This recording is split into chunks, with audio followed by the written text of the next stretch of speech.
এই দেশে স্বৈরাচার মুক্ত হয়েছে, স্বৈরাচার পতন হয়েছে, কিন্তু স্বৈরাচার এই দেশ থেকে crore crore billion billion dollar নিয়ে ভারতে গিয়ে এখনো ষড়যন্ত্র চালিয়ে যাচ্ছে। বর্তমান সরকারকে আমরা বলবো, জনগণের সরকার যদি প্রতিষ্ঠিত হয় তাহলে তারা জনগণের দ্বারা ম্যান্ডেটেড সরকারের সাথে তাদের এই ধরনের ষড়যন্ত্র তুলে উঠতে পারবে না।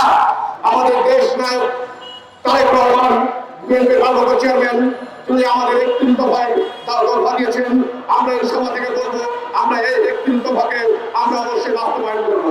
জাকির খানের উদ্দেশ্যে একটি কথা না বললেই নয়, আমরা যখন তৎকালীন ৯৬-৯৭ সালে আমরা দেশ বেগম খালেদার নেতৃত্বে আমরা লং মার্চে গিয়েছিলাম, যখন এই কুলাঙ্গার শামীম ওসমান, নারায়ণগঞ্জের শামীম ওসমান আমাদেরকে ৭ ঘন্টা সেখানে অবরুদ্ধ করে রেখেছিল, তখন আমার মনে আছে সেই লং মার্চে আমি ছিলাম।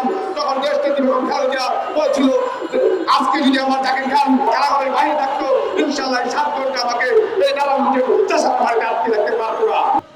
জাকির খান যার ভয়ে ওই বোরকা শামীম, ওই খেলা হবে শামীম, যার ভয়ে মানে সে জেলে যেখানে থাকুক, যার ভয়ে সবসময় আতঙ্কে থাকতো, ঠিক আছে। পাওয়ারে থাকলে অনেক কথা বলা যায়, পাওয়ারে থেকে নাই বলে সে অনেক কথা বলে, পাওয়ারে থেকে সে অনেক খেলা হবে বলছে। কই শামীম ওসমান আজকে কোথায় গেলেন? আপনি হারিয়ে কোথায়? আপনি বোরকা বলে হারিয়ে গেলেন? আপনি কই? এত বড় খেলোয়াড় আপনি, খেলা হবে বললেন, এখন খেলতে আসেন। ওই জাকির খান তো পালাই যায়নি, জাকির খান এই দেশের মাটিতেই ছিল। ওই আমাদের নেতা লুৎফুজ্জামান বাবর সাহেবরা তো পালাই যায় নাই, আব্দুল সালাম পিন্টু সাহেবরা তো পালাই যায় নাই। আমি অনতিবিলম্বে এই প্রশাসনের কাছে দাবি করব, আমাদের সাবেক স্বরাষ্ট্রমন্ত্রী লুৎফুজ্জামান বাবর ভাই এবং আব্দুল সালাম পিন্টু ভাই, যে টাঙ্গাইলের কৃতি সন্তান, শিক্ষা উপমন্ত্রী ছিল, এবং আমাদের আমাদের যুব সাবেক ছাত্র নেতা, যুব সমাজের অহংকার জাকির খানের নিঃশর্ত মুক্তি দাবি করছি। জুলাই ও আগস্টের অভ্যুত্থানের যে আকাঙ্ক্ষা ছিল মানুষের, স্বৈরাচার হাসিনার রোশনালের পরে যে সকল নেতারা অ্যারেস্ট হয়েছিলেন, হামলা মামলার শিকার হয়েছিলেন, সকল রাজবন্দীদের মুক্তির দাবিতে আমরা বাধ্য হয়েছি আজকে ২-৪টি কথা বলার জন্য। এই সরকার আসার পরে অন্ততপক্ষে দায়িত্ব নেবার পর থেকে তাদের মুক্তি দেওয়া উচিত ছিল, কিন্তু এই সরকার সেই মুক্তি দেয়নি।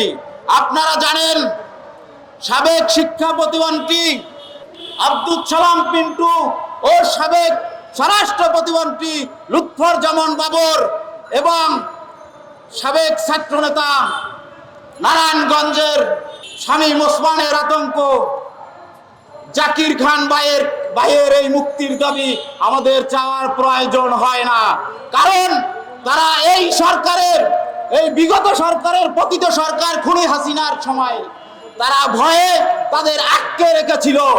গণতন্ত্র পুনরুদ্ধারের জন্য তারা সব সময় লড়াই করেছে, স্বাধীনতার সার্বভৌমত্বের জন্য তারা কথা বলেছে। এই আতঙ্কের জন্য পতিত সরকার তাদেরকে আটকিয়ে রেখেছিল। আমার কথা পরিষ্কার, লুৎফুজ্জামান বাবর, আব্দুল সালাম পিন্টু, জাকির খান তারা রাজনীতির প্রতিহিংসার শিকার হয়ে আজও কারাগারে আছেন।